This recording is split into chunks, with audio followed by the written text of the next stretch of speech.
My wife had always been mysterious about her farm. For years, she had strictly forbidden me from visiting, claiming it was a private sanctuary, a place tied to memories she didn't want to share. I had respected her wishes, never pushing, though curiosity gnawed at me in quiet moments. There was a tension in our marriage.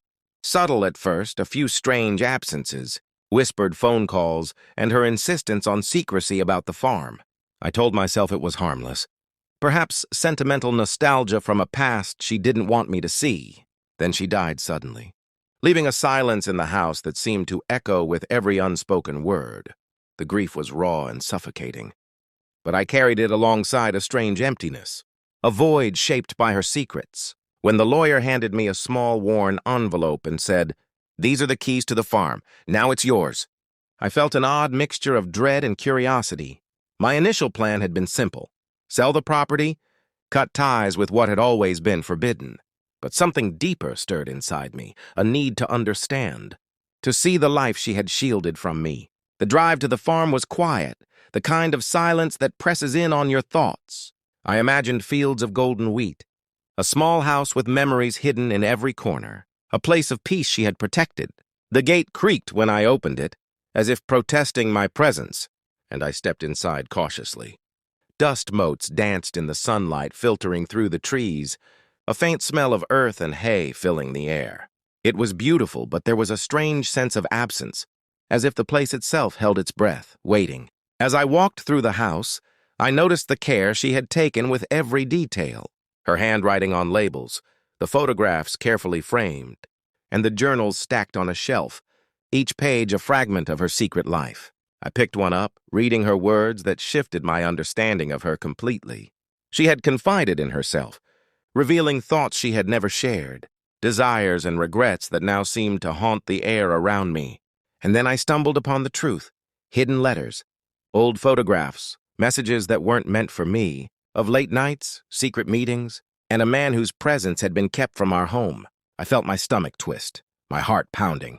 The woman I had loved, trusted, and shared a life with had carried a secret deeper than I could have imagined. There was pain in the betrayal, but also a strange, tragic clarity. She had lived parts of her life alone, away from me, and in those hidden moments, she had been someone else, someone I couldn't reach no matter how close I thought we were. I slumped against the wooden table, tracing her handwriting, feeling the weight of years I had never known. Yet the farm itself told another story. Beyond the secrecy and betrayal, it was clear she had poured her heart into this place.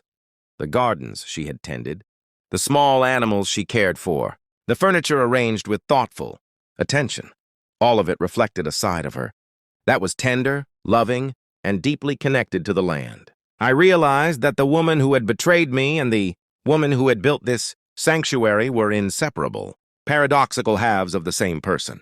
The betrayal did not erase the care, the devotion, or the life she had lived. It complicated it, gave it depth, and left me grappling with a mixture of grief, anger, and awe. I wandered through the fields as the sun dipped low, the golden light painting everything in a serene glow. I felt the emptiness of her absence alongside the weight of her presence, the paradox of loving someone who had deceived me.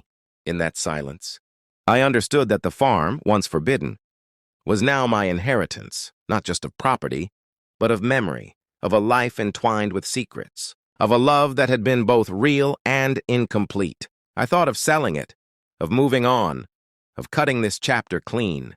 But the temptation faded as I looked at the rows of crops, the barns, and the small orchard she had nurtured. There was life here, in a way that had nothing to do with deceit, and I felt the quiet need to honor it. I stayed until dusk, walking slowly through the paths she had walked, touching the fence posts, breathing in the air she had cherished.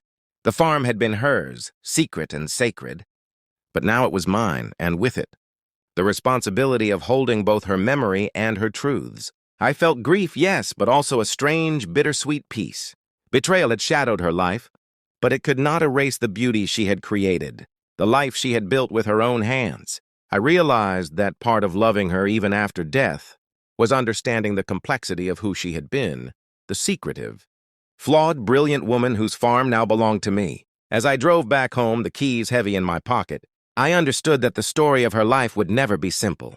It was woven with love, betrayal, secrecy, and care. And though she had cheated me emotionally in ways I could never erase, the farm stood as a testament to the side of her I had never known, a place where she had been truly herself. I couldn't change the past, couldn't undo the choices she had made, but I could carry the farm forward, honoring it and the complicated love that had once bound us. And in that quiet reflection, I realized something irrevocable. Sometimes the people we love the most are also the ones whose secrets we can never fully uncover, and the greatest act of love after loss is not judgment, but acceptance, understanding, and the courage to keep moving forward.